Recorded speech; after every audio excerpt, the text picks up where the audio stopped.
মেহেরপুরের ড্রাপিং গ্রাউন্ডের আবর্জনা স্তূপের প্রাদুর্ভাবের প্রভাবে পার্শ্ববর্তী নিউ ডেভেলপমেন্ট রোডের একাংশ পরিবারের মধ্যে অস্বাস্থ্যকর পরিবেশে পরিণত হয়েছে। সমগ্র শিলচর শহরের আবর্জনা শিলচর পৌরসভার দ্বারা সংগৃহীত আবর্জনা নিয়ে মেহেরপুরের ড্রাপিং গ্রাউন্ডে নিয়ে স্তূপ করে রাখা হয়। এই স্তূপ করা আবর্জনার প্রাদুর্ভাবের কারণে পাশের নিউ ডেভেলপমেন্ট রোডের প্রায় 100 পরিবারের মধ্যে এক অস্বাস্থ্যকর পরিবেশের সৃষ্টি হয়েছে।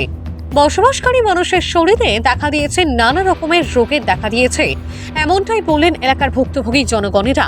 ওনারা আরও বলেন, ড্রাপিং গ্রাউন্ডে স্তূপীকৃত আবর্জনা সঠিকভাবে না রাখায় সেই আবর্জনাগুলো গড়িয়ে পাশে থাকা নালা এসে জমা হচ্ছে। এর কারণে নালার জল যাওয়ার পথ বন্ধ হওয়াতে প্রত্যেক বৃষ্টির মৌসুমে নালার জমা জল যাওয়ার রাস্তা না থাকায় মানুষের বাসায় এসে পৌঁছেছে ও কৃত্রিম বন্যায় পরিণত হচ্ছে। সেই সঙ্গে সবচেয়ে গুরুত্বপূর্ণ বিষয়টি হচ্ছে সেই বিশাল আকারে স্তূপীকৃত আবর্জনাতে ড্রাপিং গ্রাউন্ডে কাজ করা কর্মীরা আগুন লাগিয়ে দেন এবং সেই লাগানো অনির্দিষ্ট সময়ের জন্য জ্বলতে থাকে। এই আগুনের প্রভাব আশেপাশের নিউ ডেভেলপমেন্ট রোডের বসবাসকারী মানুষের ঘরের পেছনের দিকে। এর প্রভাবের কারণে বৃদ্ধ ও মহিলাদের মধ্যে হৃদয় রোগের দেখা দিচ্ছে। এমনই সংকটজনক পরিস্থিতির মধ্যে বসবাস করতে হচ্ছে বসবাসকারী মানুষদেরকে। এই সংকটজনক ও অস্বাস্থ্যকর পরিবেশ থেকে পরিত্রাণ পেতে সুযোগ্য ব্যবস্থা নেওয়ার জন্য কাছাড়ের জেলা শাসক মৃদুল যাদব সহ শিলচরের বিধায়ক নেপাল চক্রবর্তীর কাছে বিনম্র অনুরোধ জানান জ্যোতিকা দেব, শিবানী দাস, ডলি দত্ত, নিয়তি সূত্রধর, সুমন তাপা, বিউটি দত্ত, আবুল হোসেন বরহুইয়া, নিত্যানন্দ গৌর, অভিজিৎ দেব, সত্যরঞ্জন দেব, রূপালী দেব, আহাদ হোসেন বরহুইয়া, রানু সূত্রধর প্রমুখেরা। এখানে তো আমরা এই পাড়ার মধ্যে প্রায় 1000 পরিবার মানুষ আছে। 1000 পরিবার মানে এই পরিবারের মধ্যে মনে করো আজকে এই যে শহরাঞ্চল থেকে যে আবর্জনাগুলো এখানে আনিয়ে ফেলা হয়, এটার কারণে মনে করো আমরা মানে এখানে এয়ার পলিউশন বা ল্যান্ড পলিউশনগুলোর মধ্যে এফেক্টেড হয়। প্লাস যখন রাত্রেবেলা যখন এগুলো আগুন লাগাই জ্বালানি হয় তখন তো মানে ধোঁয়া উঠে। এই ধোঁয়াগুলো মনে করো ইয়ারের লোকে মনে করো মিক্স ইয়ে আমরা তো শ্বাস প্রশ্বাস ইগুলোর মধ্যে ঢুকে, এটার কারণে তো মনে করো অনেক রোগের মানে সৃষ্টি হইতে পারে বা ওর এখানে অনেক বাচ্চারাও আছে মনে করেন পাড়া প্রতিবেশীর মধ্যে। প্রায় আমরা 200 পরিবার এখানে আছি এখানে, আর টোটাল জনসংখ্যা প্রায় 1000-এর উপরে।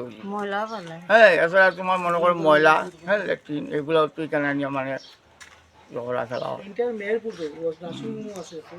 আমরা মেয়রপুর পাঁচগড়ি রোডের যে নিউ ডেভেলপমেন্ট লেন যারা আমরা খুব এই যে ডাম্পিং গ্রাউন্ডের জাবরাগুলো আসবে, শহরের জাবরা যেগুলো আছে সব আমরা সামনেই আনিয়ে ফেলাই, যার কারণে আমরা এইগুলো নিয়ে খুব কষ্ট পাইতেছি। এখানে অনেক মানুষ অসুস্থ হইতেছে। এখানে আজকে 2 মাস 2.5 মাস থেকে কন্টিনিউ এটা আগুন জ্বলতেছে।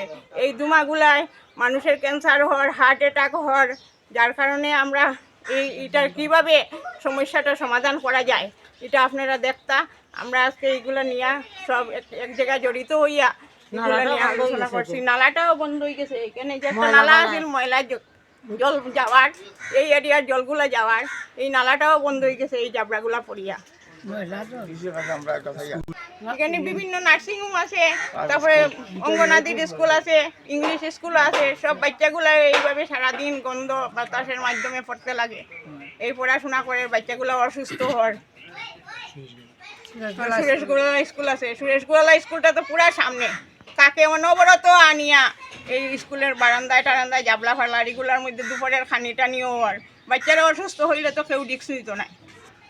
এইগুলা আমরা সরকারের কাছে এইটাই অনুরোধ, আমরা এটা যাতে তাড়াতাড়ি সমস্যাটা সমাধান হয়, হইলে আমরাও উপকৃত হইম। এবার জড়িত কারণ ভিডিও করছো নি, কারণ একদম শুকনা থাকে।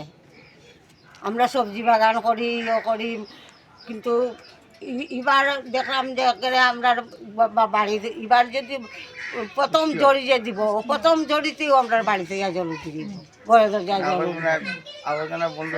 আবর্জনা এলাকান ফেলায়, ময়লা ফেলায়, আমরা তো বহুত অসুবিধা।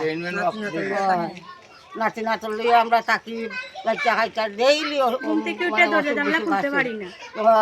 গন্ধের লাগে আমরা তো দরজা না খুলতে পারি না, বন্ধ করে রাস্তা লাগে। রাত্রে ধোয়া, আর রাত্রে তো আগুন লাগানি পড়ে।